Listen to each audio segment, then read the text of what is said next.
รรม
ดาวน์โหลดแอปพลิเคชัน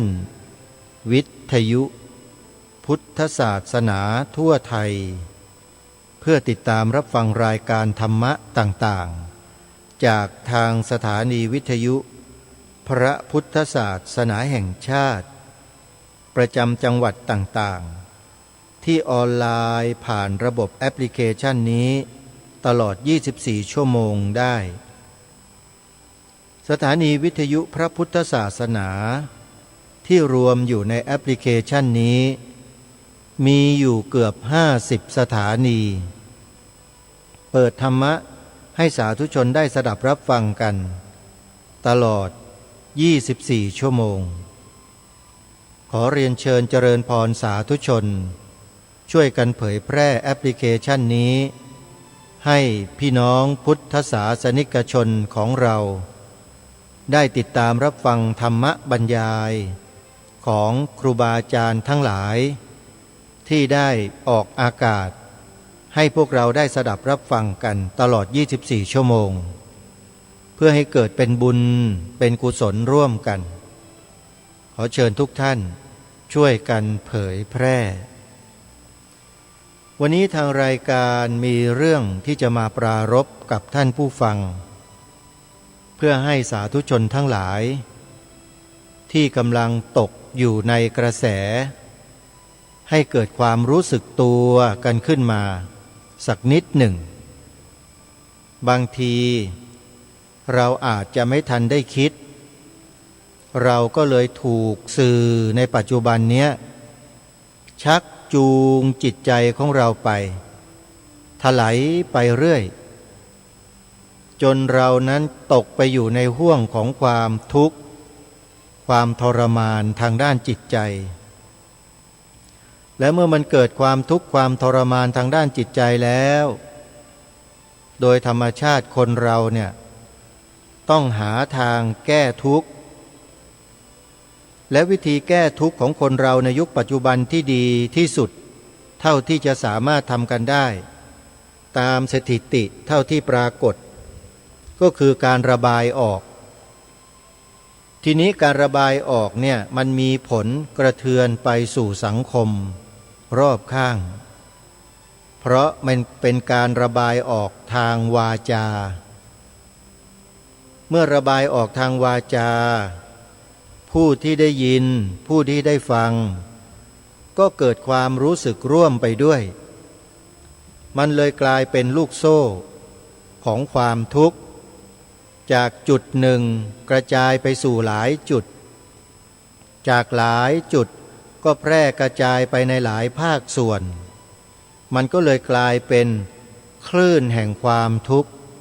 ที่ทับโถมสังคมไม่รู้จักจบ ไม่รู้จักสิ้นตรงนี้แหละที่ทางรายการคิดไว้ว่าจะนำมาปรารภกับท่านผู้ฟังในวันนี้ส่วนจะเป็นเรื่องอะไรเรื่องใดอย่างไรนั้นเดี๋ยวช่วงต่อไปเรามาติดตามรับฟังกันดูในเบื้องต้นนี้ฝากข่าวประชาสัมพันธ์เชิญชวนสาธุชนร่วมทำบุญเผยแผ่ธรรมกับสถานีวิทยุแห่งหนึ่งที่ทำงานเผยแผ่ธรรมะอยู่ตลอดนั่นก็คือสถานีวิทยุวัดนายโรงสถานีวิทยุวัดนายโรงตั้งอยู่ภายในวัดนายโรงแขวงบางบำรุเขตบางกอกน้อย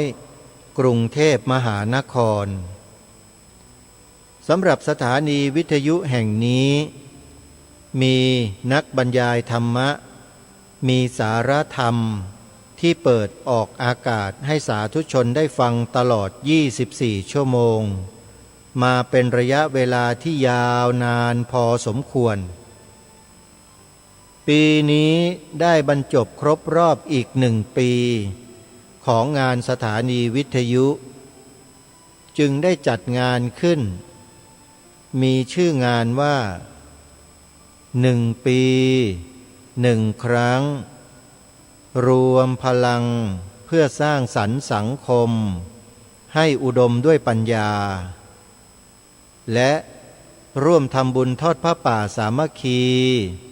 เพื่อสมทบกองทุนเผยแผ่ธรรมะทางสถานีวิทยุวัดนายโรงงานนี้จัดขึ้นในวันอาทิตย์ที่1 มิถุนายนศกนี้ในช่วงเช้า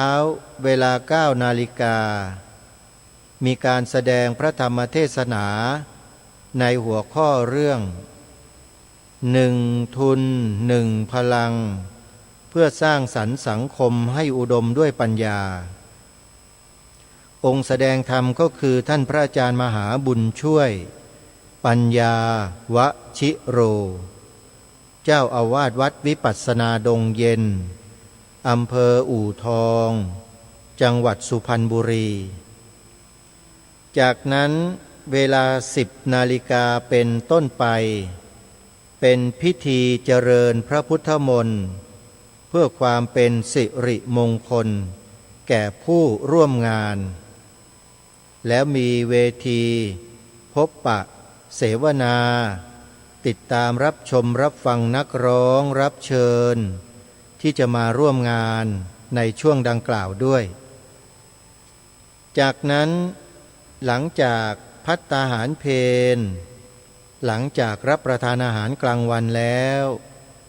ในช่วงบ่ายเวลา 13:30 นาทีมีการเสวนาในหัวข้อเรื่องพระพุทธศาสนากับ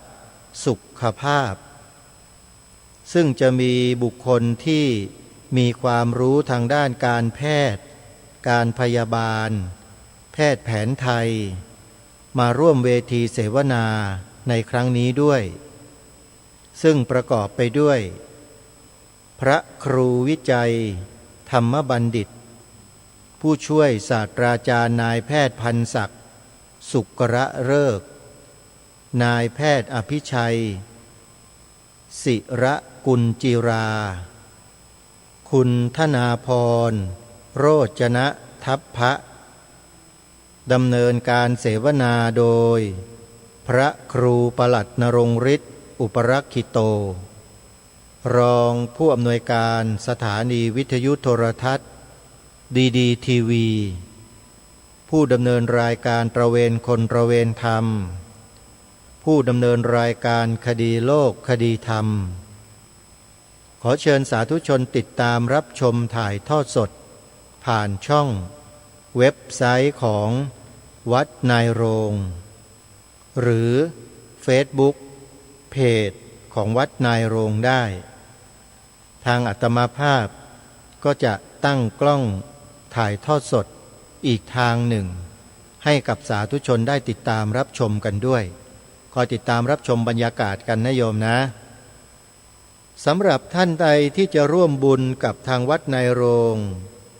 ติดต่อสอบถามรายละเอียดเพิ่มเติมที่หมายเลขโทรศัพท์02-434-9119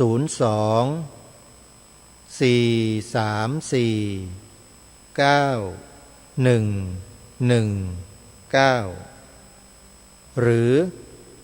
063-656-2256ขอเชิญร่วมงานบุญประจำปีงานนมัสการหลวงพ่อใหญ่ชัยมงคลวัดหนองกายประจำปีพระพุทธศักราช 2568 พร้อมพิธีสมโภชยกช่อฟ้าแห่ผ้าภูษาสบายทิพย์เททองหล่อพระปิดทองพระประดับพระเนตรพระพุทธเมตตาในวันพฤหัสบดีที่5 มิถุนายนศกนี้ณวัดหนองกายตำบลสันป่ายางอำเภอแม่แตงจังหวัดเชียงใหม่นิมนต์พระเถรานุเถระเจ้า108 รูปเข้าร่วมพิธีขอเชิญสาธุชนร่วมทำบุญกันได้ตามกำลังศรัทธาหรือท่านใดจะร่วมทอดผ้าป่ากองละ99 บาทสามารถโอนปัจจัยร่วมทอดผ้าป่าได้ที่ธนาคารกรุงไทยเลขบัญชี876-062-3179หรือบัญชีธนาคารกสิกรไทยหมายเลขบัญชี087-209-2277โดยเฉพาะบัญชีหลังนี้บัญชีธนาคารกสิกรไทยสำหรับท่านที่รับเป็นเจ้าภาพโรงทานตลอดงานก็โอนปัจจัยทำบุญโรงทานมาที่บัญชีนี้ได้เลยอนุโมทนาบุญทุกท่านในวันที่6-7 มิถุนายน6-7 มิถุนายนพระพุทธศักราช 2568 นี้มีงานเททองหล่อพระประธานองค์ใหญ่มีนามว่าพระพุทธอนันตชินเป็นพระประธานประจำอุโบสถวัดเกาะบกรัตนารามตั้งอยู่ที่ตำบลควนรูอำเภอรัตภูมิจังหวัดสงขลาในวันศุกร์ที่6 มิถุนายนเวลา 18 นาฬิกาตอนเย็นมีพิธีสมโภชแท่งทองเหลืองที่จะทำการหล่อพระใครจะร่วมพิธีก็ขอเชิญได้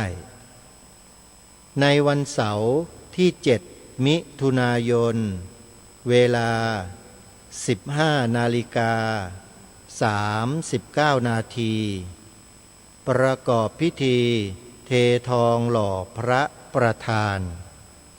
จึงขอเรียนเชิญเจริญพรสาธุชนร่วมบุญกับทางวัดโดยการโอนปัจจัยทำบุญได้ที่ธนาคารธกส.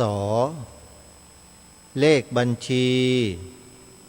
02-02423-7687ชื่อบัญชีพระครูสิริยานวิมลอุดมบุญรัตน์ สร้างพระประธานญาติโยมสาธุชนก็ร่วมบุญกันได้นะโยมนะหมายเลขโทรศัพท์ที่จะติดต่อสอบถามในงานนี้หมายเลข0891876684ก็ร่วมบุญกันตามกำลังนะโยมนะในวันที่25มิถุนายนถึงวันที่4กรกฎาคมศกนี้มีงานปริวาสกรรมให้พวกเราได้มีส่วนร่วมบุญกันพระสงฆ์จะเดินทางมาอยู่ปริวาสกรรมที่นี่10 วัน 10 คืนขอเรียนเชิญเจริญพรญาติโยมชาวจังหวัดเลยที่มีโอกาสมาร่วมบุญกัน25มิถุนายนถึง4กรกฎาคมที่วัดศรีอุดมวงศ์ตำบลศรีสงครามอำเภอวังสะพุงจังหวัดเลยนะโยมนะมาร่วมกันออกโรงทานถวายภัตตาหารเช้าเพลน้ำปานะแด่พระคุณเจ้าหรือจะมาร่วมนุ่งขาวห่มขาวปฏิบัติธรรมบวชเนกขัมมะในงานดังกล่าวนี้ด้วยก็ได้สอบถามรายละเอียดเพิ่มเติมที่หมายเลขโทรศัพท์0894404968ขออนุโมทนาสาธุสาธุสาธุกับทุกท่านวันนี้ทางรายการก็จะขอนำเรื่องราวเหตุการณ์กระแสที่สังคมกำลังให้ความสนใจมาปรารภในรายการเพื่อให้สาธุชนผู้ฟังที่ติดตามรับฟังรายการนี้ได้ร่วมกันคิดได้ร่วมกันหาคำตอบในสิ่งที่จะนำมาปรารภในวันนี้ร่วมกันวันนี้ขอเริ่มต้นด้วยก่อนว่ารายการวันนี้มีความตั้งใจว่าจะปรารภและตั้งประเด็นคำถามให้กับพวกเราคนไทยในยุคข้อมูลข่าวสารซึ่งเราเองก็ติดตามข่าวสารข้อมูลอยู่บนหน้าจอหลักๆกันอยู่เป็นประจำหรือแม้แต่ในจอโซเชียลหน้าโทรศัพท์ก็เหมือนกันมีการนำเสนอมีการไขการแจ้งการกล่าวการพูดการจามากมายหลากหลายที่เป็นไปในลักษณะที่ว่าให้เกิดความรู้สึกที่ไม่ค่อยดีในใจขึ้นมาเป็นส่วนมากที่กำลังกล่าวถึงอยู่นี้ก็คือเรื่องของการที่พระสงฆ์รูปหนึ่งถูกเจ้าหน้าที่ตำรวจดำเนินคดีในข้อหาอะไรต่างๆตามที่เป็นข่าวและพระสงฆ์รูปนี้ถือว่าเป็นพระสงฆ์ที่เป็นกำลังหลักของคณะสงฆ์ในการขับเคลื่อนงานพระศาสนาอย่างมากเมื่อท่านเป็นกำลังหลักเป็นกำลังสำคัญแล้วมาเจอปัญหาเช่นนี้เข้าหลายฝ่ายก็ตั้งข้อสังเกตต่างๆนานากันมากมายแต่ที่แน่ๆก็คือว่าสื่อในประเทศไทยของเราทุกสื่อต่างนำเสนอเรื่องราวเหตุการณ์ดังกล่าวนี้ไปในทางที่ลบโดยส่วนมากคือพยายามที่จะชี้นำสังคมให้เกิดความรู้สึกว่าพระดังกล่าวที่เป็นข่าวนี้เนี่ยเลวชั่วใช้ไม่ได้ควรอย่างนั้นอย่างนี้อย่างโน้นอะไรต่างๆคล้ายๆกับว่านำให้ประชาชนคนที่ติดตามสื่อเกิดความรู้สึกรังเกียจไม่พอใจ ตามที่ได้ฟังได้ดูสื่อเหล่านั้นเนี่ยพอเราได้ยินได้ฟังแล้วเราก็เกิดความรู้สึกไม่พอใจแล้วก็เห็นว่าพระรูปนั้นหาความดีไม่ได้เลยนี่คือลักษณะของการนำเสนอของสื่อในเมืองไทยเป็นมาอย่างนี้โดยตลอดแล้วก็จะเป็นอยู่อย่างนี้ตลอดไปถ้าถามว่าทำไมเป็นเช่นนี้ตอบได้สั้นๆว่าเพราะจิตของเขานั้นไม่นิ่งพอจิตไม่นิ่งไม่มีสมาธิและที่สำคัญก็คือขาดปัญญาไตรตรองในทางที่เป็นปัญญาสัมมาทิฏฐิคนเราที่ไม่มีปัญญาสัมมาทิฏฐิแล้วเนี่ยการจะพูดการจะกล่าวการจะแสดงการจะนำเสนออะไรออกไปสาธารณะให้รับทราบนั้นจะเป็นไปในแนวทางที่ตรงกันข้ามกับสัมมาทิฏฐิตรงข้ามกับกุศลธรรมผู้ที่เสพผู้ที่บริโภคผู้ที่ดูก็มีจิตใจที่ตกลงไปสู่อกุศลธรรมไปด้วยนี่คือความจริงในสังคมไทยเราที่เป็นไปอยู่ท่านสาธุชนที่ติดตามรับฟังรายการว่าจริงหรือไม่เอาประเด็นนี้ก่อนในฐานะที่พวกเราท่านทั้งหลายเป็นผู้บริโภคสื่อเหมือนกันท่านคิดเห็นอย่างไรกับสื่อในเมืองไทยของเราที่นำเสนอเรื่องราวของผู้คนต่างๆโดยเฉพาะพระสงฆ์ท่านเห็นว่าสื่อในเมืองไทยนั้นมีการนำเสนอที่เป็นกลางหรือไม่หรือเป็นการชี้นำไปสู่แนวทางที่เป็นไปในอกุศลทำให้จิตใจเรานั้นเกิดความไม่พอใจเกิดโทสะเกิดปฏิฆะเกิดความไม่ศรัทธาหรือตรงกันข้ามนี่คือประเด็นแรกที่ทางรายการตั้งขึ้นมาเป็นคำถามเพื่อให้พวกเราตอบตัวเราเองว่าเป็นอย่างนั้นหรือไม่อันนี้เป็นประเด็นแรกที่ตั้งเป็นคำถามไว้นะฮะประเด็นที่สองสื่อในเมืองไทยของเราทำไมจึงไม่นำเสนอเรื่องราวที่เป็นบวกที่เป็นสิ่งที่เป็นประโยชน์ที่เป็นสิ่งที่ดีของบุคคลที่เป็นข่าวบ้างเลยทำไมสื่อเหล่านั้นไม่นำเสนอเพราะอะไรทั้งที่ความจริงบุคคลคนนั้นได้ทำคุณูปการสร้างประโยชน์ให้กับสังคมอย่างมากมายมหาศาลจนนับไม่ได้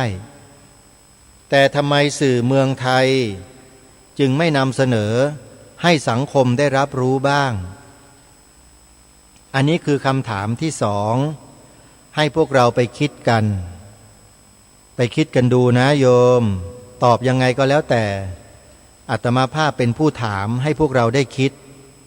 นะเพื่อให้เกิดความสมดุลในทางปัญญาของเราในฐานะที่เป็นมนุษย์ร่วมกันในโลก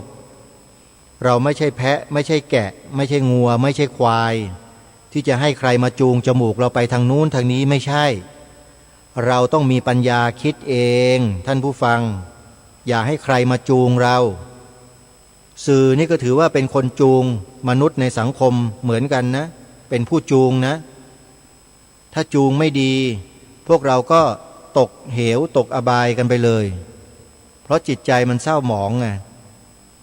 เมื่อคนเราจิตใจเศร้าหมองตายตอนนั้นก็ไปนรกไปอเวจีไปเปรตอสุรกายไปสัตว์เดรัจฉานนะโยมอบายภูมิสี่พระพุทธเจ้าก็ตรัสไว้ชัดเจนอยู่แล้วว่าจิตเตสังกิริเถทุคติปาติกังขาเพราะฉะนั้นถ้าเราหรือสื่อก็ตามส่งเสพบริโภคแต่สิ่งที่เป็นลบจิตใจก็เศร้าหมองเวลาตายไปไหนไปอบายภูมิสี่เพราะฉะนั้นเป็นข้อสังเกตที่น่าเชื่อได้ว่า คนทำสื่อในเมืองไทยก็ดีผู้บริโภคสื่อเหล่านี้แล้วคล้อยตามสื่อเหล่านี้ไปส่วนมากก็ดีเมื่อตายจากโลกนี้ไปแล้วเขาเสพบ่อยๆคุ้นๆบ่อยๆจิตใจเขาก็เศร้าหมองอยู่ตลอดเวลาตายก็ต้องไปสู่อบายภูมินรกเปรตอสุรกายสัตว์เดรัจฉานเป็นคำถามในข้อที่สองไงว่าทำไมสื่อเมืองไทยเราไม่มุ่งนำเสนอสิ่งที่เป็นประโยชน์สิ่งที่ดีสิ่งที่มีสาระของบุคคลที่เป็นข่าวนั้นบ้างเล่าเพราะอะไรโยมไปหาคำตอบกันเองอาตมาภาพแค่ตั้งข้อสงสัยให้เราได้คิดกันทีนี้ข้อต่อมาก็คือว่าทำไมสื่อในเมืองไทยจึงมีความไวต่อข่าวเหล่านี้กันมากทำไมถึงเร็วทำไมถึงทำทุกสิ่งทุกอย่างเพื่อให้ได้ข้อมูลในทางที่เป็นลบให้ได้มากที่สุดไม่ว่าเรื่องลบๆที่เกิดขึ้นที่ไหนหรือเอาไม้ไปจ่อปากใครก็ตามที่พูดไม่ดีเนี่ยทำไมสื่อถึงไวนักแต่คนที่พูดดีๆเยอะแยะมากมายที่สื่อเอาไม้ไปจ่อปากเขาแล้วพูดแต่เรื่องดีๆทำไมสื่อจึงไม่นำมาเสนอเลยแม้แต่นิดเดียวเพราะอะไรนี่คือข้อที่สามที่ตั้งเป็นประเด็นคำถามเอาไว้ข้อที่สี่ที่เป็นหน้าที่สังเกตก็คือว่าเรื่องดังกล่าวนี้มีการเตรียมการไว้เป็นระยะเวลาที่ยาวนานมีการนำสายสืบเข้าไปเป็นลูกศิษย์ไปตีสนิทเพื่อให้เกิดความตายใจเพื่อจะไปล้วงเอาความไม่ดีความผิดโดยส่วนเดียวทำไมถึงทำได้ขนาดนั้นเวลาท่านทำเรื่องดีๆมีประโยชน์ทำไมจึงไม่ส่งสปายไปสืบไปหาข้อมูลมาเผยแพร่บ้างแต่ถ้าเป็นเรื่องราวที่จะทำให้ท่านเสียหายทำไมคนพวกนี้จึงลงทุนลงแรงกันฝังตัวกัน8 เดือน9 เดือนขนาดนั้นล่ะมันเป็นข้อที่น่าสังเกตว่าทำไมคุณลงทุนมากมายมหาศาลถึงเพียงนั้นเพื่ออะไรเป้าหมายที่แท้จริงของคุณคืออะไรกันแน่ท่านสาธุชนทุกท่านอาตมาภาพไม่รู้จักเจ้าคุณแย้มไม่รู้จักทิดแย้มที่ศึกเนี่ยไม่เคยรู้จักเลยและไม่เคยพูดคุยไม่เคยพบปะกันเท่าไหร่ด้วยไปเจอกันในงานบางงานก็เห็นก็ยกมือไหว้กันแค่นั้นไม่ได้ทักทายไม่ได้พูดคุยเพราะไม่รู้จักไม่เคยรู้จักนะที่มาพูดนี่ไม่ได้เข้าข้างทิดแย้มนะฮะผิดก็ว่าผิดไปแต่กำลังนำเสนอในลักษณะให้พวกเราวิเคราะห์สถานการณ์ของพวกเราในประเทศเนี่ยโดยเฉพาะในเรื่องของสถาบันพระพุทธศาสนาบุคลากรในพระพุทธศาสนาของเราเนี่ยโยมทำไมในประเทศไทยเราสื่อซึ่งเป็นฐานันดรศักดิ์ฐานันดรหนึ่งในสังคมเนี่ยจึงมุ่งแต่นำเสนอในสิ่งที่เลวร้ายจับแต่สิ่งที่ผิดของพระของสงฆ์อยู่ตลอดทำไมไม่จับสิ่งที่ดีๆเอาไปเผยแพร่บ้างทั้งที่ทิดแย้มหรือเจ้าคุณแย้มเนี่ยมีคุณงามความดีช่วยเหลือสังคมประเทศชาติพระศาสนาช่วยเหลืออะไรต่ออะไรมามากมายมหาศาลเลยนับไม่ได้เลยก็ว่าได้เป็นเรื่องที่เห็นเท่าโลกใบใหญ่เต็มลูกตาเต็มไปหมดแต่สิ่งที่ไม่ดีแค่ปลายขนแมวคนเหล่านี้โอ้โหลงทุนลงแรงกันมหาศาลเฝ้าติดตามกันเป็น8 เดือน9 เดือนเพื่อจะจับผิดท่านในเรื่องเดียวเนี่ยโยมมองเห็นความพยายามและเจตนาของคนเหล่านี้หรือยังว่าเขามีเจตนาอย่างไรดีหรือไม่เขาปรารถนาดีจริงหรือแน่ใจหรืออันนี้ก็ตั้งเป็นประเด็นคำถามให้พวกเราได้คิดพิจารณากันเพราะว่ามันเป็นมานานแล้วโยมแล้วก็ไม่ค่อยมีใครมาพูดเหมือนอย่างที่รายการคดีโลกคดีธรรมพูดนี้หรอกเพราะไม่มีใครกล้าเขาเสี่ยงกลัวจะถูกยำกลัวจะถูกโจมตีกลัวจะนั่นกลัวจะนี่ถ้าไม่มีแผลจะไปกลัวอะไรล่ะโยมเราพูดเป็นกลางๆให้สังคมได้คิด คิดกันได้สักทีเถอะว่าทำไมสิ่งเหล่านี้สื่อเหล่านี้จึงมุ่งแต่จะเล่นงานพระเล่นงานพระอย่างเดียวแล้วคนศาสนาอื่นในประเทศนี้ไม่มีหรือไงก็ไม่ทราบโยมว่ามีไหมแล้วเคยเห็นสื่อพวกนี้เอาคนต่างศาสนาที่กระทำความผิดรุนแรงมานำเสนอบ้างไหมโยมมีไหมจ๊ะมีไหมจ๊ะโยมไม่มีเลยมันก็เลยเป็นข้อสังเกตและข้อสงสัยอยู่ประการหนึ่งว่าสื่อพวกนี้เป็นใครกันแน่คนที่คุมอำนาจอยู่เบื้องหลังเป็นเจ้าของสื่อเหล่านี้หรือเป็นหุ้นส่วนของสื่อเหล่านี้เนี่ยเป็นใครกันแน่อาตมาภาพสงสัยมีสิทธิสงสัยไหมท่านผู้ฟังมีสิทธิ์เพราะอะไรเพราะพฤติกรรมที่เขาทำเนี่ยมันส่อให้เราเห็นว่าคนพวกนี้ไม่ปกติไม่ธรรมดาแปลว่าจะต้องมีเบื้องหลังเบื้องลึกอะไรสักอย่างหนึ่งที่คอยคอนโทรลคนที่อยู่หน้าจอเนี่ยให้ทำให้พูดให้คิดไปในลักษณะเช่นนี้แล้วก็ทำเป็นกระบวนการและกระบวนการเหล่านี้ก็มีผู้ชักใยอยู่ข้างหลังแน่นอนแต่เราไม่รู้ว่าใครคืออะไรแต่สิ่งที่ออกมาด้านหน้าที่เห็นหน้าจอการนำเสนอออกมาเนี่ยมันบ่งบอกได้ชัดว่านำเสนอแบบเป็นกลางหรือไม่หรือเอียงกระเท่เร่อันนี้ต้องขอฝากให้สังคมได้คิดกันให้ตรงตามสภาวะตามความเป็นจริงนะเอาสภาวะตามความเป็นจริงเราพูดในหลักของธรรมะที่พระสัมมาสัมพุทธเจ้าตรัสเอาไว้ในเรื่องของทางสายกลางเราไม่เอียงเข้าข้างใคร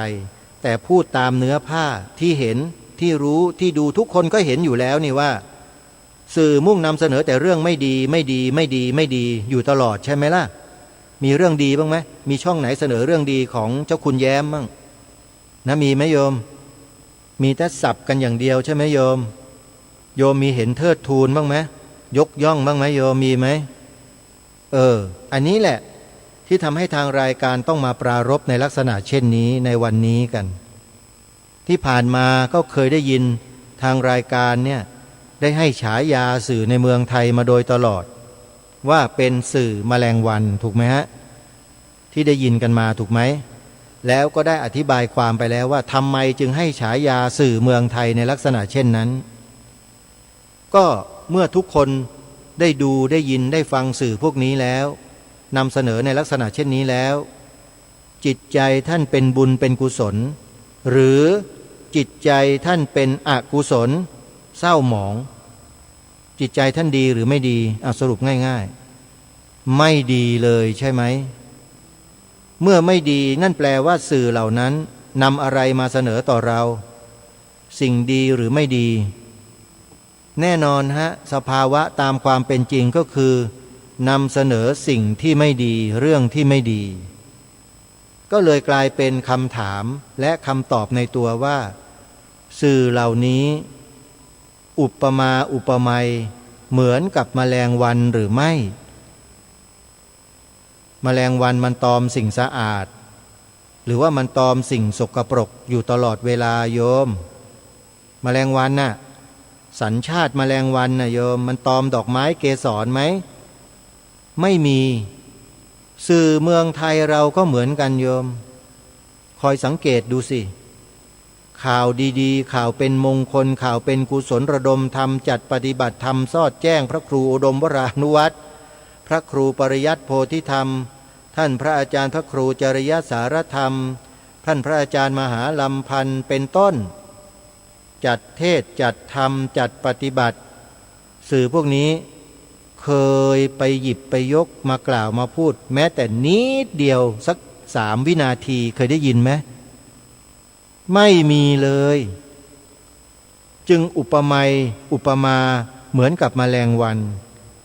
ที่ไปตอมแต่สิ่งโสโครกออกมาแพร่กระจายเชื้อตัวเองไปให้แก่คนอื่นอยู่ตลอดจริงหรือไม่ และการให้ฉายาสื่อในเมืองไทยว่าสื่อแมลงวันเนี่ยเหมาะสมหรือไม่หรือใครเป็นคนที่เห็นด้วยกับสื่อและว่าชอบใจสื่อที่นำเสนอเช่นนั้นอันนั้นก็ให้รู้ตัวไว้ด้วยนะว่ากำลังมีสันดานเดียวกับสื่อนะโยมจะเป็นแมลงวันเหมือนกันนะใครถ้าคิดแบบนั้นนะคล้อยตามนะแล้วก็พยายามที่จะไม่เห็นด้วยกับสิ่งที่ทางรายการนำเสนอเนี่ยต้องระวังให้ดีนะจิตใจเนี่ยระวังมันจะลำเอียงไปแล้วมันก็จะกลายเป็นแมลงวันเช่นเดียวกันกับสื่อไปนะโยมต้องระวังด้วยนะอาตมาภาพเนี่ยปรารถนาดีแล้วก็หวังดีในฐานะที่ศึกษาเรียนรู้ปรมัตถสัจจะมาก่อนถ้าไม่ได้ศึกษาเล่าเรียนมาเลยจะไม่รู้สภาวะเหล่านี้เลยเพราะไม่มีเหตุปัจจัยอะไรหรอกที่มันลักลั่นกันในขณะที่เป็นเหตุการณ์เฉพาะหน้าไม่มีครับกุศลเป็นเหตุให้เกิดกุศลแต่ถ้าเป็นอกุศลเมื่อไหร่นั่นคือผิดสภาวะเมื่อผิดสภาวะมันก็ไม่เป็นไปตามความเป็นจริงการนำเสนอข่าวการบริโภคข่าวสารข้อมูลแล้วทำให้จิตใจเป็นไปตามข่าวสารข้อมูลนั้นจึงเป็นสภาวะที่ถูกตรงจะดีหรือไม่ดีก็ตามเพราะฉะนั้นใครก็ตามที่ฟังสิ่งที่ไม่ดีแล้วจิตใจกลับบอกว่าสิ่งนั้นดีแล้วก็ไปโจมตีผู้อื่นที่เขากำลังชี้นำชี้แนะในทางที่ถูกต้องเนี่ยนั่นเขาเรียกว่าผิดสภาวะผิดสภาวะภาษาโดยทั่วไปเขาเรียกว่าเพี้ยนคนเพี้ยนแบบนี้ก็มีในสังคมเราญาติโยมคอยสังเกตดูให้ดีสิใครก็ตามที่มากระซิบกระซาบญาติโยมมาตำหนิมานินทารายการคดีโลกคดีธรรมนะโยมก็สังเกตดูแล้วกันว่าเพี้ยนหรือเปล่าลองดูนะโยมนะอาตมาภาพเองนั้นคอยเฝ้าสังเกตการอย่างเดียวอาศัยหลักธรรมของพระสัมมาสัมพุทธเจ้าที่ตรัสสอนในส่วนของปรมัตถสัจจะเอาไว้เนี่ยมาตั้งเป็นโจทย์ในการที่พิจารณาเรื่องราวต่างๆให้เป็นไปตามเหตุตามปัจจัยตามความเหมาะสมแล้วก็แปลเป็นภาษาให้พวกเราได้รับรู้รับทราบกันอย่างเข้าใจก็เป็นอันว่าการตั้งประเด็นคำถาม 3-4 คำถามดังกล่าวนี้เนี่ยคิดว่าท่านผู้ฟังโดยทั่วๆไปก็คงจะหาคำตอบกันได้นะโยมนะว่าสื่อในเมืองไทยเราเนี่ยเป็นสื่อในลักษณะเช่นใดแล้วที่ตั้งคำถามว่าทำไมจึงไม่นำเสนอเรื่องราวที่ดีๆที่มีอยู่อย่างมากมายมหาศาลเต็มโลกไปหมดสื่อเมืองไทยทำไมจึงไม่นำเสนอแต่ไปเจอสิ่งไม่ดีเท่าปลายขนแมวก็พยายามเหลือเกินลงทุนลงแรงกันหลายเดือนเป็น10 เดือน9 เดือน8 เดือนเพื่อจะไปขุดคุ้ยไปหาให้เจอกันจนได้อันนี้โยมเคยเห็นความพยายามของเขาไหมความพยายามที่จะหาสิ่งไม่ดีมานำเสนอพวกเราอะจิตใจประเภทเนี้ยโยมลองคิดกันดูนะว่าเป็นจิตใจประเภทไหนจ้องแต่จะจับผิดชาวบ้านเขาอย่างเดียวอะไรที่ไม่ดีจับเอามาหยิบเอามารวมกันมากองไว้แล้วก็ใส่เข้าไปประกาศให้ทั่วคนดูเป็นไงจิตใจเจริญดีเหลือเกินเนาะดูสื่อพวกนี้เข้าอันนี้พูดถึงการนำเสนอนะโยมยังไม่ได้กล่าวหาใครนะเปรียบเทียบเคียงให้ฟังถึงเรื่องราวเนื้อหาสาระที่ถูกกระทำทุกสิ่งทุกอย่างเพื่อให้ได้มาจะยากเย็นแสนเข็ญใช้เวลานานแสนนานแค่ไหนคนพวกนี้ก็พยายามจะไปทำเอามาให้ได้หาให้เจอพอเจอแล้วแค่นิดเดียวเท่านั้นแหละเอามาขยายให้มันใหญ่โตยิ่งใหญ่ขึ้นโยมคิดว่าเป็นยังไงกับสื่อเมืองไทยของเราทุกวันนี้เนี่ยดูหน้าจอตอนนี้ก็พูดแต่เรื่องนี้แหละพูดกันไม่จบพูดกันอยู่ตลอดเป็นเดือนเนี่ยใครดูก็แล้วกันนะเรื่องนี้ไม่ใช่เรื่องที่จะจบง่ายๆเพราะมันกระหายเขาเรียกว่ากระหายไอ้คนดู บางประเภทก็กระหายอยากรู้อยากเห็นอยากทราบพอทราบแล้วรู้แล้วเห็นแล้วมันก็เกิดความอัดอั้นตันใจไม่รู้จะทำยังไงไประบายกันต่อก็ใช้วาจาเนี่ยไปเมาแตกเขาเรียกว่าเมาแตกเมากันต่อพูดกันต่อจับฟังไม่ได้สับแล้วก็จับไปกระเดียดกันเละเทะกันไปใหญ่เลยทีนี้สังคมก็วุ่นวายกันไปหมดนี่คือเส้นทางของความวุ่นวายของสังคมที่ไม่อุดมด้วยปัญญาเพราะฉะนั้นถ้าจะให้อุดมด้วยปัญญาต้องไปร่วมงานที่วัดนายโรงแขวงบางบำรุเขตบางกอกน้อยกรุงเทพชีวิตก็จะได้อุดมด้วยปัญญายิ่งขึ้นญาติโยมอย่าลืมนะไปร่วมงานกันเยอะๆวันที่มิถุนายนวัดนายโรงอยู่ตรงหลังเซ็นทรัลปิ่นเกล้าเนี่ยคงไม่มีใครไม่รู้จักเซ็นทรัลปิ่นเกล้ามั้งโยมเข้าไปเลยในซอยนั้นน่ะจะมีป้ายบอกทางตลอดไปวัดนายโรงไปวัดนายโรงนะเข้าไปง่ายไม่ยากหรอกนะมีป้ายบอกตลอดถ้าป้ายไม่มีก็ถามคนแถวนั้นดูเพราะเขาอยู่แถววัดนายโรงกันหลังเซ็นทรัลปิ่นเกล้าถนนบรมราชชนนีนะฮะนะเข้าไปซอยซ้ายมือได้เลยขาออกนะขาออกนะขาออกจากสะพานปิ่นเกล้าวิ่งไปตามถนนบรมราชชนนีไปสายใต้เก่าออกพุทธมณฑลเขาเรียกว่าสายขาออกวิ่งไม่ใช่วิ่งข้างบนถนนลอยฟ้านะให้วิ่งข้างล่างถนนปกติแล้วก็เลยหน้าเซ็นทรัลข้ามสะพานไปพอลงสะพานเล็กๆเลี้ยวซ้ายซอยแรกเลยเข้าไปซอยนั้นแหละวัดนายโรงจัดงาน1 ปี1 ครั้งรวมพลังเพื่อสร้างสรรค์สังคมให้อุดมด้วยปัญญาเพราะฉะนั้นต้องการมีความอุดมด้วยปัญญาก็ไปร่วมงานนี้กันนะ1 มิถุนายนงานเริ่มตั้งแต่เช้าเลยพระอาจารย์มหาบุญช่วยปัญญาวชิโรแสดงธรรมกันแรกเวลา 9 นาฬิกาไปติดตามรับฟังกันแล้วช่วงบ่ายก็มีเวทีเสวนาเรื่องพระพุทธศาสนากับสุขภาพด้วยไปติดตามรับชมรับฟังกันที่วัดนายโรงพร้อมๆกันนะโยมนะกลับมาเรื่องราวเนื้อหาสาระกันต่อเรียนคำถามที่ถามทุกท่านไปนั้นทางรายการไม่ได้ต้องการคำตอบจากท่านผู้ฟังแต่ต้องการให้ท่านผู้ฟังนั้นนำไปพิจารณาหาคำตอบให้กับตัวของเราเองของท่านเองเพื่อให้เกิดปัญญาความคิดที่เป็นของตนเองไม่ใช่ให้ใครก็ไม่รู้มาชักจูงมาชี้นำเราอยู่ทุกวันในที่นี้ก็คือสื่อแมลงวันทางรายการย้ำแล้วย้ำอีกว่าให้ระมัดระวังในการเสพบริโภคนะตอนนี้สื่อแมลงวันเยอะเหลือเกินในบ้านเมืองไทยของเราเนี่ยมุ่งนำเสนอแต่สิ่งที่จะทำให้เกิดความเสียหายทางด้านจิตใจของเราอย่างน้อยๆทำให้เราเกิดความเสื่อมศรัทธาในพระสงฆ์เป็นอันดับแรกเลยทำไมเขาจึงทำเช่นนั้นมุ่งนำเสนอแต่เรื่องไม่ดีของพระสงฆ์ญาติโยมเคยคิดไหมเคยฉุกคิดสักนิดไหมโยมว่าทำไมสื่อเมืองไทยจึงมุ่งนำเสนอแต่ข่าวไม่ดีของพระสงฆ์อยู่ตลอดเพราะอะไรวิเคราะห์ให้ดีโยมเรื่องราวเหล่านี้ถ้าเราวิเคราะห์อย่างละเอียดเราจะเห็นความไม่ธรรมดาชัดเจน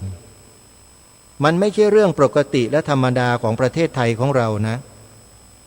โดยปกติประเทศไทยของเราเนี่ยญาติโยมอุบาสกอุบาสิกาที่เมื่อรู้ข่าวว่ามีพระมีเจ้าอาวาสรูปนั้นกระทำไม่ดีทุกคนก็เป็นที่รู้กันก็แก้ไขปัญหาให้มันจบให้มันสิ้นลงแล้วก็ดำเนินการให้มันเข้ารูปเข้ารอยแล้วก็ดำเนินกิจการของวัดวาอารามของพระพุทธศาสนากันต่อไม่ใช่มาจมปลักกันอยู่แค่เรื่องราวเรื่องนั้นเจ้าอาวาสรูปนั้นรูปเดียวอยู่เป็นเดือน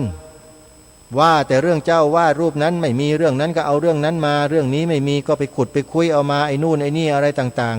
เท็จจริงอย่างไรเราไม่ทราบหรอกแต่คนพวกนี้ที่เป็นสื่อแมลงวันเนี่ยเขาจะทำเช่นนั้นอยู่ตลอดคำถามเมื่อสักครู่ให้พวกเราช่วยกันหาคำตอบก็คือสื่อพวกนี้เขามีเป้าหมายอะไรทำไมจึงมุ่งนำเสนอแต่เรื่องราวไม่ดีของพระสงฆ์ทำไมเขาจึงมุ่งเน้นหนักมากเยอะเพราะอะไรเพราะมันมีกระแสของชาวต่างประเทศที่เขายกย่องพระพุทธศาสนาเอาไว้อย่างออกหน้าออกตามากมายแล้วเหตุปัจจัยหนึ่งที่ทำให้เขาเชื่อมั่นว่าที่ประเทศไทยของเรามีความเจริญมั่นคงเป็นเอกราชนครมาจนถึงวันนี้ได้เนี่ยก็เพราะศีลาจารวัตรอันงดงามของพระภิกษุสงฆ์ไทยของเราอันนี้ชาวต่างประเทศเขาพูดนะโยมแล้วเขายืนยันเลยว่าเป็นเช่นนั้นจริงโดยเฉพาะหมอสอนศาสนาพวกมิชชันนารีพวกอะไรพวกเนี้ยสมัยสงครามโลกครั้งที่หนึ่งสมัยยุคปลายกรุงศรีอยุธยาต้นกรุงรัตนโกสินทร์พวกบาทหลวงพวกหมอสอนศาสนาที่มากับกองทัพมาล่าอาณานิคมประเทศสยามของเราเนี่ยเขามาเห็นเมืองไทยนี่เขาบอกว่าโอ้ย my god เราคงจะทำอะไรประเทศนี้ไม่ได้แน่เพราะพระสงฆ์เขามีความเข้มแข็งมากมีความงดงามมีศีลาจารวัตรอะไรต่างๆเขาบันทึกไว้หมดเลยเหตุนี้หรือเปล่าที่ทำให้คนกลุ่มหนึ่งมองเห็นว่าจุดแข็งของประเทศไทยคือพระสงฆ์เมื่อจุดแข็งของประเทศไทยคือพระสงฆ์เขาก็เลยมุ่งทำลายพระสงฆ์เป็นหลักหรือเปล่าอันนี้เป็นข้อสงสัยเฉยๆเมื่อถ้าเขามี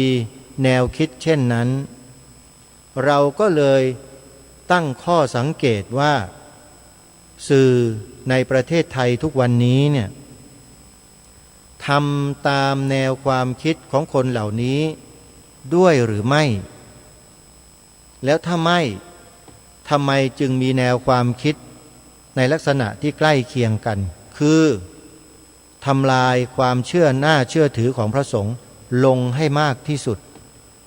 เพื่อเป็นการทำลายความศรัทธาของประชาชนให้ระส่ำระสายแล้วจะได้เข้าครอบครองได้โดยง่ายหรือไม่อันนี้กล่าวถึงว่าถ้าจะมองในแง่ของกระบวนการที่จะยึดที่จะยับยั้ง